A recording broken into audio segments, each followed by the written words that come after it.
Hello and welcome to the March 27th edition of This Week in South Carolina in Session. I'm Gavin Jackson, outside of the State House here in Columbia.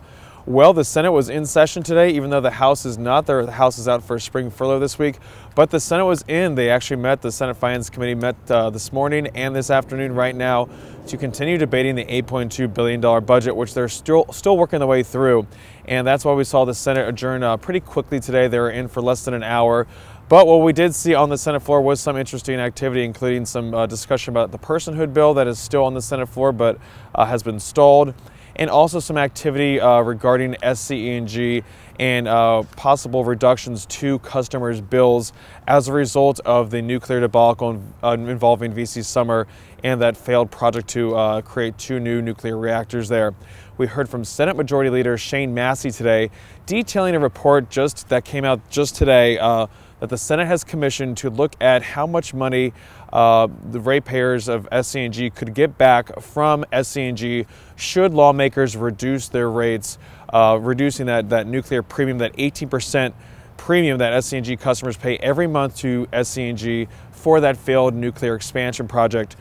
He gave us some details, and really what this report targets is the $319 million that SCANA, which is the parent company of SCE&G, paid out last year to its stockholders in the form of dividends. Now, the report says that SCE&G could withstand about a 13% rate reduction of that 18% that SCE&G customers are already paying every month. So there's a possibility that if you're an SCE&G customer, that your bill could be reduced by 13%. Now, there is a bill in the Senate that the House has approved already that would eliminate that 18% surcharge.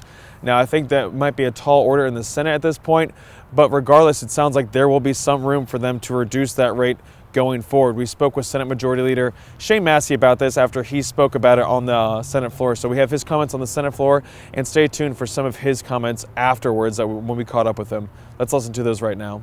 We've had a good bit of conversation this year about VC Summer. There's been a lot of conversation, especially on the House side, about rates.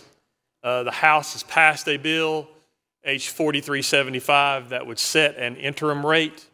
They amended our resolution, S 954, which we debated on the floor a month or so ago, to delay the time period, to give the PSC and the ORS more time to look at the situation. We pushed that out until the end of the year.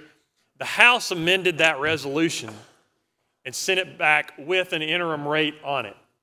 They pulled out all the nuclear rates, about 18% of a SCE&G customer's bill, and sent that back to us. It is in the status right now of bills returned from the House. Now, a number of you have asked me about and we talked about this a good bit on the floor as well, about a financial analysis being performed.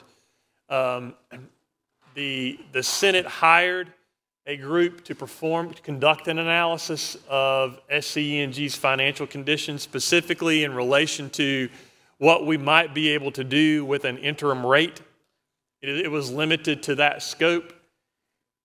Senator, you said that the House has passed a resolution that on an interim basis removed all the baseload review fees. Is that correct? So they took our resolution, the one that we passed about a month or so ago, to delay the time limit at the Public Service Commission.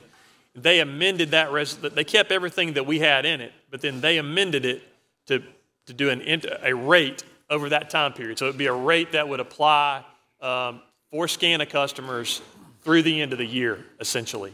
And their amendment would pull all the nuclear rates out. So right now, I'm an SCE&G customer.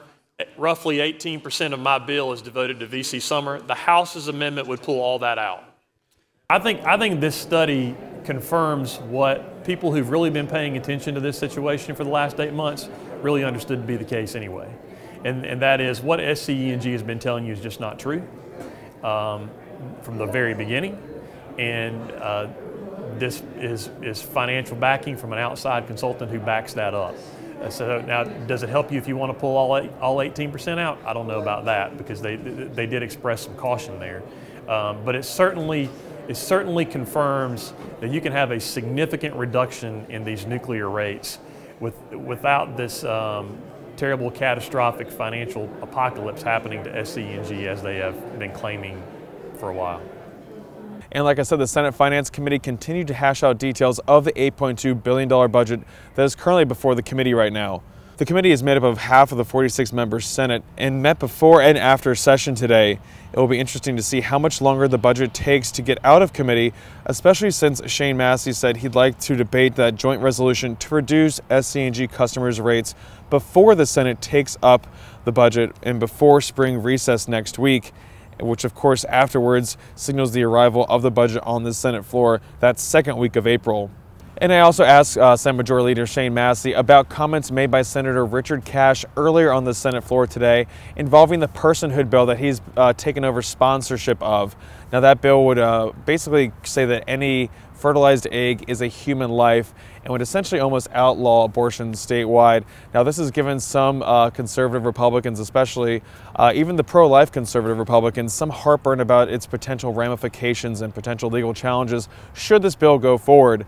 Now we did get to hear from Senator Cash on the floor, and he kind of gave his perspective on what he wants to see done with this bill and where he thinks it might go. And we also heard from Senator Massey about the bill's future as well. So let's listen to those remarks right now.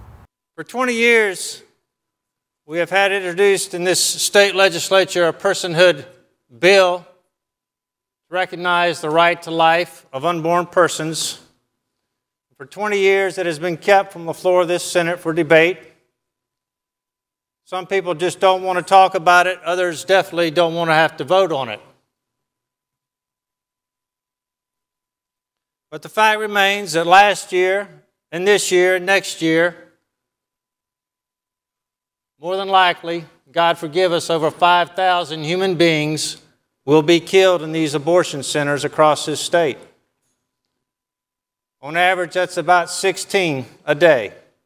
Yesterday, today, tomorrow, Wednesday, Thursday, Friday, Saturday, and Sunday.